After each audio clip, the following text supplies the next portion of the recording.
Hej Kate. Hej Paul, ja. Godt at se dig. I lige måde. Og du har jo planlagt en masse ting med det nye 2024. Det har jeg. Hvad har du planlagt? Jamen, jeg har planlagt, at Udegalleri Artmo, Ja. der skal flyttes vægge.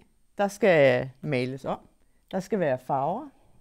Der skal være mulighed for at have lidt større afstand til malerierne, værkerne. Okay. Ja, det har jeg. Jamen, du kaster ud i sådan et kæmpe projekt her. Det gør jeg. Jamen, og derfor så holder jeg lukket ind til 1. april. Det kan jeg da godt forstå, for det der er lidt af projekt der, Mm-hmm. at du skal i gang med det. Jamen, jeg regner med, at jeg får lidt hjælp. Ja, men jeg skal nok komme hjælp. Og det er godt, Paul. Men hvad skal det betyde, det her nye udtryk, du laver med gallerier? Hvorfor gør du det? Altså, du har jo et spændende galleri i dag, men du vil gerne have et nyt udtryk. Ja, men det er også fordi, jeg vil egentlig gerne lave galleriet om til en attraktion, hvor folk kan komme. Ja. Og der skal være noget diversitet, der skal være større mulighed for at have flere kunstnere ind på en måde, sådan at jeg har selvfølgelig egne værker, og du, Paul Erik, er der jo også. Ja. Men at der også skal være gæstekunst, som der jo selvfølgelig har været, men ved det, der kommer nogle flere vægge, og der bliver sådan rum i rummene,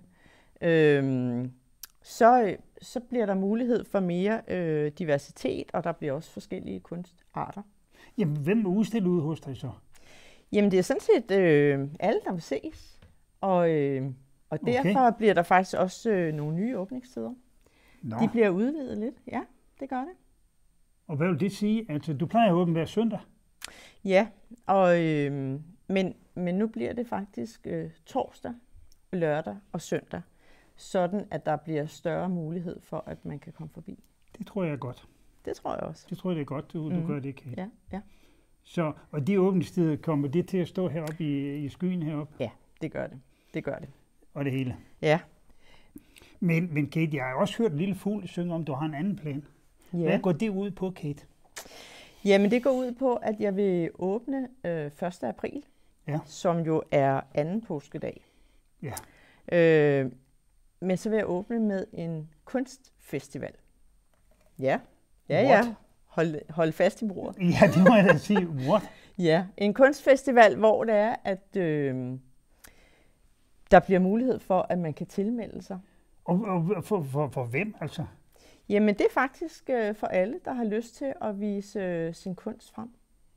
Og det vil så blive med en fernisering den 6. april, hvor det er, at der faktisk også vil være kunstpriser og publikumspriser. Okay. Og publikumspriser, man kan allerede starte med at stemme 1. april, jo, som er godt nok en mandag, men det er anden påskedag, hvor det er, man kan komme og stemme på værkerne. Fede tanker, du laver der. Ja, og det bliver sådan, at det bliver 50 x 50 værker, altså 50 x 50 cm store værker. Lærredes? Ja. Og så bliver de hængt op, som hele galleriet bliver fyldt til? Ja, det gør det. Og forskellige arter, det er så skønt. Hvor mange regner du med, du kan have? Altså 50 x 50, det er jo en fin størrelse. Ja, det er meget. Jeg tænker faktisk omkring 75 værker. Hold da op, ja, der bliver noget at kigge på så. Det gør der, og der bliver også inviteret kunstforeninger og alle dem, der har lyst til at komme og se. Og der er det, ferniseringen bliver den 6. april kl. 13. Men det kommer der også til at stå meget mere omkring. Ja. Og hvad når slutter den så? Jamen, det er faktisk sådan, at den kommer helt frem til den 26. maj. Det vil sige, at man får også kunst i pinsen, som jeg jo altid er med i også. Og hvor der altid er mange besøg. Der kommer altid mange udkigger. Så det er jo det, at som også ligger i den der. Ja, og jeg håber, der kommer kunstnere fra hele landet af. Jamen, hvad skal det koste at være med i det sådan en kunstfestival? Jamen, det koster 300 kroner per værk, man tilmelder sig. Man kan maks tilmelde sig med 3 værker. Men så får man jo også faktisk næsten 2 måneder i galleriet. Jamen, hvad så, hvis jeg kommer bare med 1? Det er også i orden. Det er også i orden? Ja. Nå, så der er ikke et krav om, at hvis du kan begrænse dig.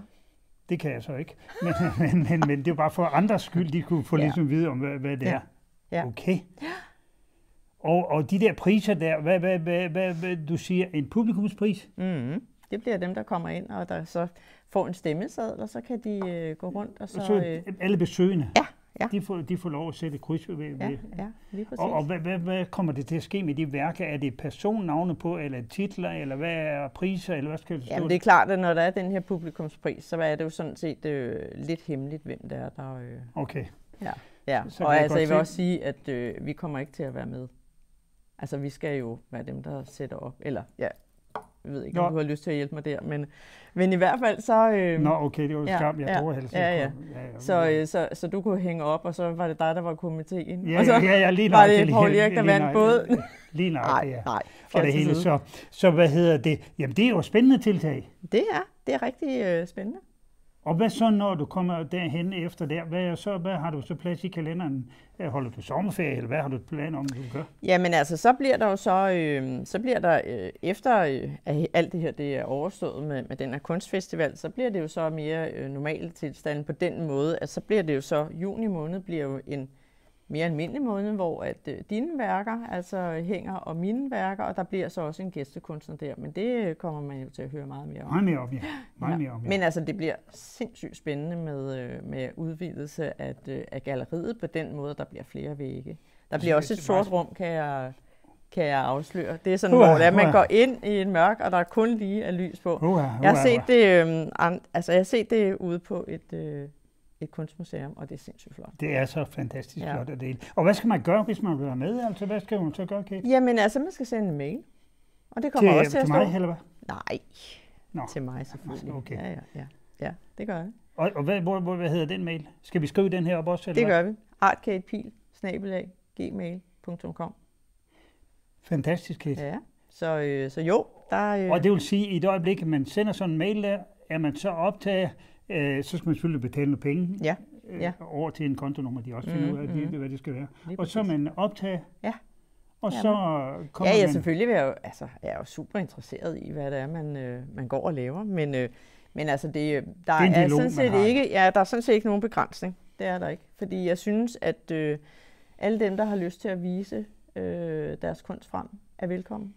Jeg synes, det bliver så spændende med den forskellighed og diversitet, og altså om det er abstrakt, eller det er figurativt, eller hvad det er, portrætmaleri. Eller hvad det er. Fuldstændig. Altså, jeg vil bare gerne se noget forskelligt. Kate, jeg ønsker dig held og lykke med det. Jeg skal nok hjælpe dig. Det er godt. Det skal du vide. Jeg skal nok hjælpe dig. Tak, Poul Erik. Held og lykke med det. Tak for det.